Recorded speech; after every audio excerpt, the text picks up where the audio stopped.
I have probably suffered as much as anybody on the planet regarding loneliness, because I've done my whole trip alone pretty much.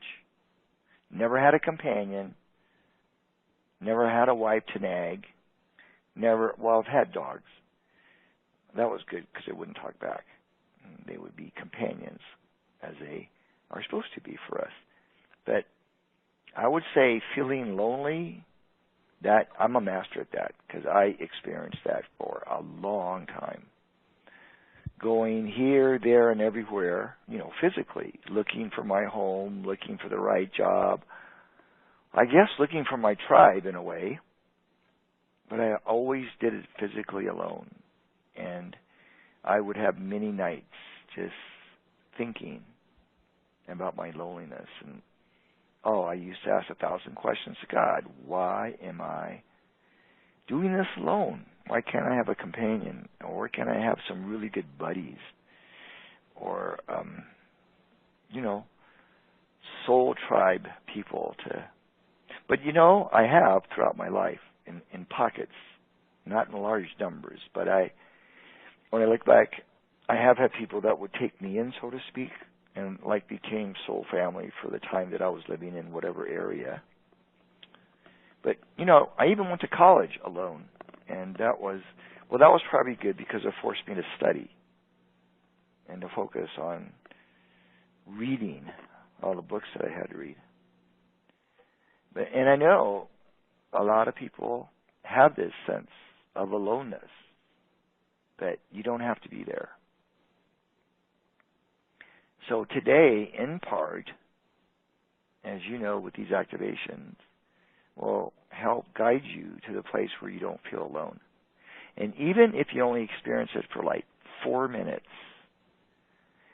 that could be an experience that stays with you forever. This feeling of, oh, yes, not alone. Here's this oneness. Here's the light. Here's this feeling of absolute connection and feeling of safety, and I am not alone.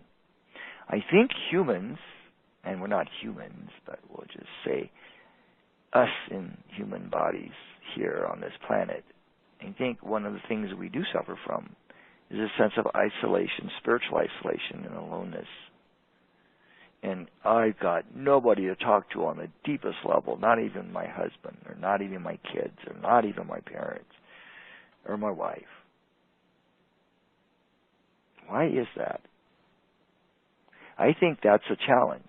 I think that's a challenge that we agreed to come in with to really force us in a very nice way to really go within at some point in our lives.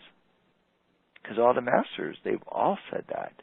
At some point, you are going to have to go within. That's the symbology of going into the cave and meditating in the cave. No, they're not saying do that. What they're saying is you have to go within at some point to make that connection with yourself so that you know that really you're not alone. And the same thing goes with pain. This is another aspect of pain. It's a perceived energy experience. Is it not? Your brain interprets experiences as either pleasure or pain, as we've been taught. And a pain really is the brain's interpretation of an experience that's really neither right or wrong. Never thought about that. We can change our interpretation of it.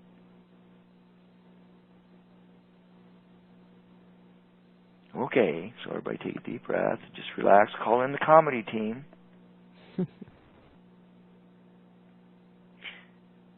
Now, sometimes when you do that, you'll really get over the whelm with all this, what do we call it? Well, when you call in a whole bunch of angels, as an example, right, it can be overwhelming, like, oh my God, they're just all crowded in this space here. Too many of you. Okay, back off a little bit. Give me a little bit of space here. So when you call them in, just call in the ones that are needed in the moment. Don't have to call the whole realm of angels into your home or into your space, that would be quite overwhelming.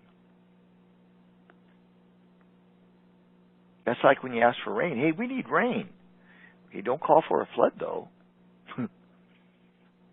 Just call for enough rain to soak into the ground, right? That's what you want to do with your brain. You just want to call in the downloads that you could handle. Because if you ask for everything in this moment, it would probably be very overwhelming. And you'd probably pass out. And then you go, God, where did I go? I don't know. Where did you go?